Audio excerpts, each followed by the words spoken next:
Banyak sekali yang meminta saya untuk membahas kaitannya tentang hukum musik dalam Islam. Rasanya bahasan ini tidak akan mungkin bisa saya tuntaskan, karena memang masalah ini butuh dikaji dalam waktu yang tidak singkat dengan membedah berbagai macam pendapat yang berbeda satu sama lain antara ulama-ulama klasik dengan ulama-ulama kontemporer. Tetapi, izinkan saya untuk memberikan gambaran, paling tidak supaya antum tahu bahwa bahasan ini adalah bahasan yang merupakan medan pertempuran ilmu, bukan sekedar tawuran. Sehingga ketika antum tahu medan sebenarnya, antum tahu bahwa perang itu butuh logistik, butuh amunisi, bukan sekedar tawuran yang hanya bermodal nekat dan berani.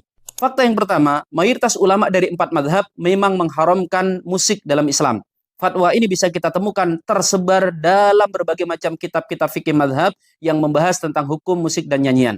Yang kedua, bahkan ada klaim ijma dari sebagian ulama yang menyatakan bahwa seluruh ulama kaum muslimin itu telah bersepakat bulat akan keharaman musik. Klaim ijma akan keharaman musik ini dinyatakan diantaranya oleh Al-Imam Ibnu Rajab Al-Hanbali, kemudian dinyatakan juga oleh Al-Imam Ibnu Qudamah. Yang ketiga, namun demikian, klaim ijma ini mendapatkan sanggahan dari ulama-ulama yang lainnya juga. Imam Syaukani misalnya mengatakan, wa qad ikhtulifa fil ghina'i ma'alati minal alatil malahi wa biduniha. Hukum nyanyian itu diperselisihkan, baik menggunakan alat musik ataupun tidak menggunakan alat musik dan alat-alat yang lainnya.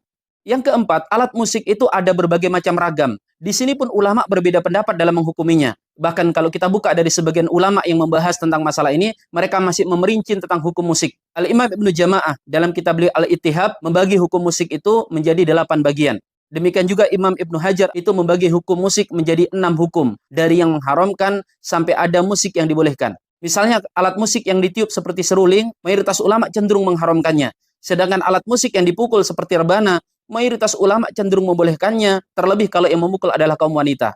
Fakta yang kelima, sebagaimana mayoritas ulama klasik, khususnya ulama-ulama madhab, mengharamkan musik, sebaliknya ulama-ulama kontemporer tidak sedikit, bahkan diklaim sebagai mayoritasnya, membolehkan hukum musik yang tidak mengandung unsur keharaman. Yang keenam, kaitannya dengan fakta yang kelima, karena memang musik itu secara umum bisa diklasifikasikan menjadi 2. Ada musik yang berisi kesia-siaan, bahkan mengandung kemaksiatan. Ada musik yang digunakan untuk mengiringi nasyid yang intinya mengajak kepada ketaatan, semangat untuk berjihad, atau minimal berbicara tentang hal-hal yang mubah.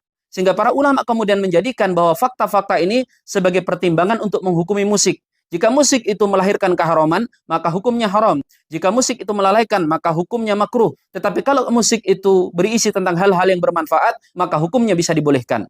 Yang ketujuh, ulama-ulama yang membolehkan mendengarkan musik, itu bukan berarti menyuruh agar umat Islam itu menikmati musik, apalagi mendengarkan nyanyian-nyanyian yang haram. Tetapi mengharamkan sesuatu yang mubah, apalagi dipandang bahwa ini adalah ijma, itu bukan perkara yang ringan. Menyelisih sesuatu yang diharamkan secara ijma, itu bukan hanya menjatuhkan kepada dosa besar, bahkan bisa dihukumi murtad. Misalnya, ulama ijma tentang wajibnya sholat 5 waktu. Kemudian ada yang mengatakan sholat 5 waktu itu tidak wajib. Dia bukan hanya berdosa, tetapi bisa jatuh kepada hukum murtad. Demikian juga dengan hukum musik ini. Kalau ulama telah ijma akan keharamannya, kemudian ada yang sengaja menghalalkannya, dia bisa jatuh kepada hukum murtad. Dan para ulama ketika menghadirkan hukum-hukum bahwa ternyata hukum musik itu masih diperselisihkan, itu bukan untuk menganjurkan agar kita menjadi penikmat musik, tetapi membolehkan mendengarkan sesekali dan supaya tidak dipandang bahwa ini adalah ijma yang sudah qat'i. Yang kedelapan, fakta yang harus kita ketahui bahwa memang tidak ada ayat atau hadis yang secara pasti menyebut kata musik. Kalau toh ada, itu menurut pendapat sebagian ulama dan kemudian dibantah oleh ulama yang lainnya. Misalnya penafsiran Ibnu Abbas atas sebuah ayat bahwa ayat ini berbicara musik, ini adalah penafsiran yang diterima oleh sebagian kalangan dan kemudian ditolak oleh ulama yang lainnya. Demikian juga dengan hadis-hadis Nabi SAW yang berbicara tentang musik, itu juga dianggap masih memiliki dalalah hukum yang berbeda. Kita perlu ketahui bahwa para ulama itu berbeda pendapat tentang hukum musik dan nyanyian dalam perbedaan yang sangat tajam. Ada yang mutlak mengharamkan nyanyian dan musik. Kemudian grade di bawah itu ada yang membolehkan nyanyian yang tanpa musik. Kemudian ada yang ketiga yang mengklasifikasikan jenis alat musiknya. Kalau yang dipukul, maka itu boleh. Tetapi kalau yang ditiup, dipetik, itu tidak boleh. Kemudian di bawah itu ada yang membolehkan nyanyian dengan alat musik, meskipun dengan dipetik. Kemudian di bawahnya itu ada yang membolehkan bukan hanya yang dipukul, dipetik, tetapi juga ditiup. Termasuk nanti ada ulama yang mengklasifikasikan bahwa nyanyian itu boleh dan tidak boleh dari isinya. Kalau mengandung nasihat atau memompa semangat untuk berjihad, maka itu hukumnya boleh. Tetapi kalau mengandung unsur kesia-siaan, apalagi mengajak kepada kemaksiatan, maka hukumnya haram. Dan berbagai macam pendapat yang lainnya.